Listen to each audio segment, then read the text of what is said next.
கர்த்தராகிய இயேசு கிறிஸ்து நாமத்தினாலே உங்கள் அனைவருக்கும் ஆறுதல் அளிக்கும் ஆண்டவராகிய இயேசு கிறிஸ்து தாமே உங்களுக்கு ஆறுதலையும் சமாதானத்தை அளிப்பாராக என்று கூறி இந்த సాక్షిని నేను ఆరంభిக்கிறேன். ప్రభువైన యేసుక్రీస్తు నామమున మీకందరికీ మరి దేవుని యొక్క ఆదరణ సమాధానాన్ని మీకు చెప్పి ఈ యొక్క సాక్ష్యాన్ని నేను ప్రారంభిస్తున్నాను. என்னுடைய பெயர் ரவி நதானியல். నా పేరు రవి నతానియల్. இப்போது சென்னையில் வசித்து வருகிறேன். నేను చెన్నైలో నివసిస్తున్నాను. நான் குஜராத்தில் అహ్మదాబాద్లో வேலை செய்து கொண்டிருந்தேன். నేను గుజరాత్లో మరి ఇంతకు ముందు ఉద్యోగం చేస్తుండేవాడిని. బాంబేలో இருந்தேன். బాంబేలో ఉన్నాను. బెంగళూరులో இருந்தேன். బెంగళూరులో ఉన్నాను. கொச்சின்ல இருந்தேன். கொச்சின்లో ఉన్నాను. எல்லா இடங்களிலும் அருமை சகோதரர் தேடர் அண்ணன் அவர்கள் செய்தி கொடுக்க வரும்போதெல்லாம் எங்களை சந்தித்து எங்கள் குடும்பத்திற்கு வந்து ஜெபித்து சொல்வார்கள். మరి అన్న తీవ్ర అంకుల్ మరి ఆ స్థలంలోకి వచ్చినప్పుడల్లా మరి పరిచయకు వచ్చినప్పుడల్లా మమ్మల్ని కలిసి ప్రార్థించి వెళ్ళేవాడు. நான் ஐக்கிய கொண்டு வருகிற சபையிலிருந்து నేను మరి సహవాసం కలిగిన సంఘంలో நேற்று எங்களுக்கு ஒரு போட்டோ அனுப்பியிருந்தார்கள். నిన్న దినాన ఒక ఫోటో పంపించారు. అంకుల్ బ్రదర్ வந்து நடுவுல இருக்கிறாரு. అంకుల్ ఫోటో మధ్యలో ఉన్నాడు.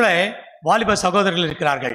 అంకుల్ చుట్టూ యవనస్తులు ఉంటున్నారు. அதை பார்த்து நான் ஒரு மெசேஜ் அனுப்பிச்சேன். దాన్ని చూచి ఒక మెసేజ్ పంపించాను. అపోస్తలుల 13వ అధ్యాయం అపోస్తలుల కార్యములు 13వ అధ్యాయం 36వ వచనం 36 వచనం. Acts chapter 13 verse 36.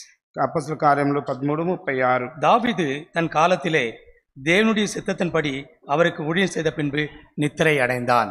దావీదు దేవుని సంకల్పం చొప్పున తన తరము వారికి సేవ చేసి నిద్రించి లేదనే தேடர் ரிஜினால் அவர்கள் தேவனுடைய ஊழியத்தை தேவனுடைய சித்தத்தின்படி செய்து ஊழியத்தை முடித்து సేవను ముగించుకున్నారు. ஊழியம் செய்து நித்திரை அடைந்தார்கள். సేవ చేసి నిద్రించినాడు. இவரை குறித்து 4 காரியங்களை நான் சுருக்கமாக சொல்லி சாட்சி கொடுக்க போகிறேன். ఈయన గురించి 4 విషయాలు క్లుప్తంగా చెప్పి నేను సాక్ష్యాన్ని ముగిస్తాను. முதலாவதாக அவருடைய சர்வீஸ், அவருடைய ஊழியத்தினுடைய வாழ்க்கை. మరి మొట్టమొదటిగా ఆయన యొక్క సేవా జీవితం. 1977ஆம் ஆண்டு நான் கல்லூரியில் படித்துக் கொண்டிருந்தேன். 1974 సంవత్సరంలో నేను కాలేజీలో చదువుతున్నాను. முன்பாக சொன்ன சகோதரர் ராஜன் அவர்கள் சாட்சி கொடுத்த போல அவர்களோடு சேர்ந்து நாங்கள் ஊழியம் செய்து கொண்டிருந்தோம். ఇంతకు ముందు సోదరు రాజన్ గారు సాక్ష్యం చెప్పిన విధంగా మేము కూడా ఆయనతో కలిసి పరిచయం చేస్తూ ఉన్నాం. மிகவும் வயதிலே மிக இளமையானவன் நான். మరి వయసులో అందరికన్నా తక్కువ వయసు గలవాడిని నేను. என்னை அழைத்து சென்று ஊழியத்துக்கு ட்ரெயின் பண்ணினவர் நம்முடைய அருமை ஊழியர் సోదరు தேடர் రిజినాల్ அவர்கள். మరి నన్ను ఆయనతో పాటు తీసుకెళ్లి పరిచర్యలో తర్ఫీదు ఇచ్చినటువంటి వాడు అన్న థియోడర్ రెజినాల్డ్ గారు. எப்படி ஊழியம் செய்ய வேண்டும் என்று கற்றுக் கொடுத்தார். ఏ విధంగా పరిచర్య చేయాలన్నది నేర్పించాడు. இன்றைக்கு கூட அவருடைய அடிச்சுவடை பின்பற்றுகிறேன்னு சொல்லுவேன். మరి ఈ దినం కూడా నేను ఆయన అడుగుజాడలను వెంబడిస్తున్నానని నిశ్చయంగా చెప్పగలను. ஒரு சில உதாரணம் சொல்கிறேன். కొన్ని ఉదాహరణలు చెప్తాను. எனக்கு நான் అమలాబాద్లో வந்து எனக்கு கடிதம் எழுதுவார், లెటర్ எழுதுவார். నేను అమలంపాకం ప్రాంతంలో ఉన్నప్పుడు నాకు ఉత్తరం రాసేవాడు. అలా எப்படி எழுதுவார் தெரியுங்களா? ఏ విధంగా రాస్తాడో తెలుసా? My dear brother Ravi Nathaniel in the precious Lord, విలయేరిపట్ట యేసు క్రీస్తుకు మిகவும் ప్రియமான సౌర్ రవి నతానియలే. ప్రశస్తమైన సహోదరైనటువంటి రవి నతానియల్ గారికి ప్రియముగా రాయి ఉత్తరము. இந்த நிமிஷம் மட்டும் நான் எழுதும் போகிற வாட்ஸ்அப்பில் கூட ప్రీషియస్ பிரதர் சிஸ்டர் இந்த ప్రీషియస్ లార్డ్ అనురాగ్ యేసు క్రీస్తుకుள்ள విలయేరిపట్ట యేసు క్రీస్తుకుள்ள இருக்கிற సహోదర సహోదరులు అని எழுதுவேன். నేను కూడా ఈ దినం వరకు మరి వాట్సాప్లో మెసేజ్ చేసేటప్పుడు యేసుక్రీస్తు నందు ప్రశస్తమైన సహోదర సహోదరులారా అని రాస్తూ ఉంటాను. ముడిக்கும் போது இப்படியாக முடிப்பார். అవి దాన్ని ముగించినప్పుడు ఈ విధంగా ముగిస్తాడు. With love and humble prayers. మీ యొక్క ప్రేమతో, మీ యొక్క దీన ప్రార్థనలతో, హంబుల్ ప్రేయర్స్, దీన ప్రార్థనతో. இவ்வளவு நேரம் சாட்சி கேட்டிருந்தால் எவ்வளவு பெரிய தேவ ஊழியர் என்று. మరి ఇంతవరకు ఆయన how great the servant of God is.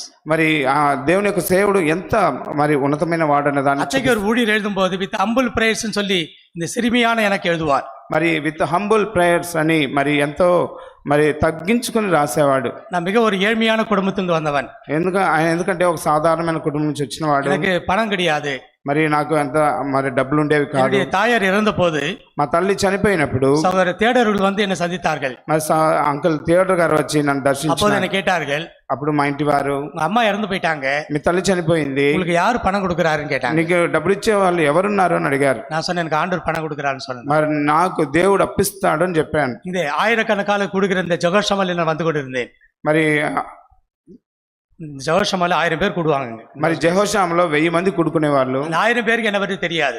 మరి 1000 మందికి నా గురించి ఎవరికి తెలియదు. 3 సహోదరులకు మాత్రం தெரியும், ஒரு సహోదరికి మాత్రం தெரியும். మరి 3 సహోదరులకు ఒక సహోదరికి మాత్రమే తెలుసు. அதுல ஒரு சகோதரி சொன்னால் சகோதரர் தேடர் ரிஜினால் அவர்கள். ఆ ఒక్క సహోదరుడు మరి థియోడర్ రెజినాల్డ్ గారు. என்னை அழைத்து இப்படியாக கொடுப்பார்கள், கவர் கொடுப்பார்கள். మరి నన్ను పిలిచి ఒక కవర్ ఇచ్చేవాడు. This is my humble gift, இது என்னுடைய தாழ்மையான ஒரு வெகுமதி என்று சொல்லி கை கொடுத்து கொடுப்பார்கள். మరి ఇది నా యొక్క దీన బహుమతి అని నాకు చేతులు ఇచ్చి ఆ బహుమతిని ఇచ్చేవాడు. பிரியமானவர்களே, அவர் சர்வீஸ், அவர் ஊழியத்திலே ఆయన యొక్క సేవా జీవితంలో வசனத்தில் மாத்திரம் சொல்லி அவர் ஊழியம் செய்யவில்லை. ఆయన వాక్యం మాత్రం చెప్పి సేవ చేయలేదు. லூக்கா 8ஆம் அதிகாரம் 3ஆம் வசனம் சொல்லுகிறது, లూకా 8:3 చెప్తున్నది, ஆஸ்தியினாலே ஊழியம் செய்த சகோதரிகள், ఆస్తి చేత ఒకటైనటువంటి அதிலே సహోదరులు, அநேகருக்கு அவர் உதவி செய்து, என்னை போல ஒரு ஏழை மாணவனுக்கு உதவி செய்து வளர்த்தவர் சொன்னால் அது தேவனுடைய ஊழியக்காரர் தான். మరి నాలాంటి పేద విద్యార్థికి మరి సహాయం చేసి సేవ చేశాడంటే అది సహోదరు రెజినాల్డ్ గారే. இரண்டாவதாக அவருடைய தாழ்மையான காரியம், మరి சப்மிஷன். మరి ఆయన తగ్గింపు. అమలాపట్నం వేల செய்து கொண்டிருந்தேன். అమలాపట్నంలో పనిచేస్తున్నాను. అహ్మదాబాద్ గుజరాత్లో అహ్మదాబాద్లో వేల செய்து கொண்டிருந்தேன். గుజరాత్లోని అహ్మదాబాద్ లో పనిచేస్తున్నాను. அப்பொழுது இவர் கான்வெகேஷன் வந்திருந்தார். అక్కడ కాన్వకేషన్ సమాజ కుడికలకు పరిశుద్ధ సమాజ వచ్చాడు. பிறகு టీ నాదా கொண்டு போய் టీ கொடுப்பேன். ఆ టీ వచ్చిన తర్వాత టీ నేనే తీసుకుని వెళ్ళి ఇచ్చేవాడిని. திடீர்னு பார்த்தானா கீழே வந்து அவர் ஸ்டெப்ல இறங்கி வந்துட்டு இருக்காரு. మరి తిరిగి చూస్తే స్టెప్ లో దిగి ఆ మెట్ల మీద దిగి వస్తున్నాడు. 4 గాడ్స్ இருக்காங்க. అక్కడ 4 దైవ సేవకులు ఉన్నారు. 4 గాడ్స్ కప్పుం ஒரு టేల్ எடுத்துட்டு கீழே இறங்கி வராரு. మరి 4 మరి దైవ సేవకుల కప్పు ఒక ట్రేలో పెట్టుకొని తిరిగి వస్తున్నాడు. నేను అంటే అన్నా நீங்க எடுக்க கூடாது, என்கிட்ட கொடுங்க, நான் எடுத்துட்டு போறேன் அப்படின்னு சொன்னேன். అన్నా నువ్వు తీసుకుని రాకూడదు, ఇవన్నీ నేను తీసుకుని వెళ్తా, నాకు ఇవ్వు అన్నాను. அவர் ஒரு வார்த்தை சொன்னாரு. ఆయన ఒక మాట చెప్పాడు, you are big officer, I am the ordinary God servant. నువ్వు గొప్ప ఆఫీసర్వి, నేను సాధారణమైన సేవకుని. நான் சொன்னேன், இல்ல நான் தேவனுடைய ஊழியக்காரர்களுக்கு சேவை செய்வதற்கு எங்களுக்கு ஒரு பாக்கியம் கிடைத்திருக்கிறது, நீங்கள் கொடுங்கன்னு சொல்லி வாங்கி சென்றேன். దేవుని యొక్క సేవకులకు సేవ చేయడానికి నాకు ఒక ధన్యత దొరికింది, నాకు ఇవ్వండి అన్నా అని అడిగాను. இவரே ஒரு தேவனுடைய ஊழியக்காரர், ఈయన దేవుని సేవకుడు. அவர் மற்ற தேவனுடைய ஊழியக்காரர்களுக்கு அவர் சேவை செய்தார். మరి ఈయన ఇతర దైవ సేవకులకు సేవ చేసేవాడు. இத்தகைய தாழ்மையை பார்ப்பது மிக மிக கடினம். ఈ యొక్క తగ్గింపును ఈ దినాల్లో చూడడం చాలా చాలా కఠినం. మూడవదిగా அவருடைய சாக்ரிஃபைசல் லைஃப், ఆయన సమర్పణ జీవితం, தியாகமான வாழ்க்கை. సమర్పణ జీవితం. தியாகம் சொல்லும்போது సమర్పణ கொடுப்பது மாத்திரம் தியாகம் கிடையாது, డబ్బులు ఇచ్చేది మాత్రమే సమర్పణ కాదు. என்னுடைய மனைவி மதுரை சார்ந்தவர்கள். మా భార్య మధురైకి సంబంధించిన மதுரை மாப்பிள்ளை. నేను మధురై மதுரைக்கெல்லாம் எப்போதெல்லாம் பெத்தேல் சபைக்கு செல்கிறேனோ, మధురైలో బెతేల్ సంఘానికి వెళ్ళేవాడు.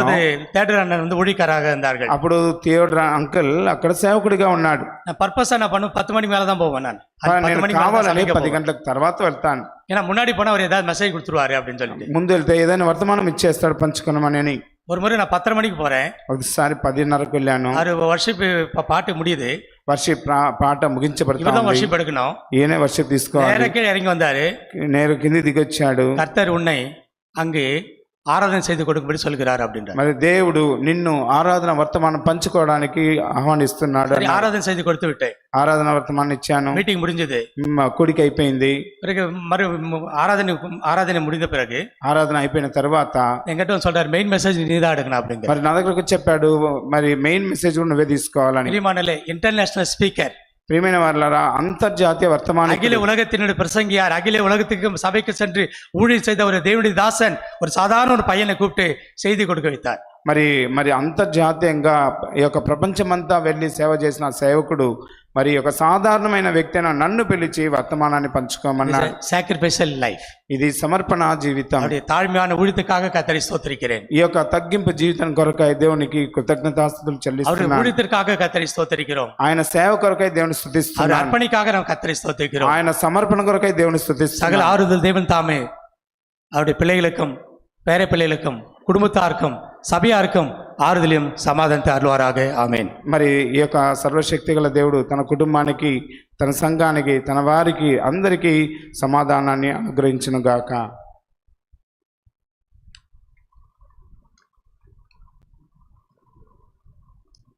There are Rufus, God's servant.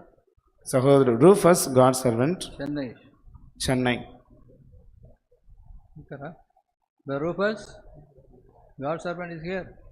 సహోదరుడు రూఫస్, గాడ్ సర్వెంట్, చెన్నై. Sir.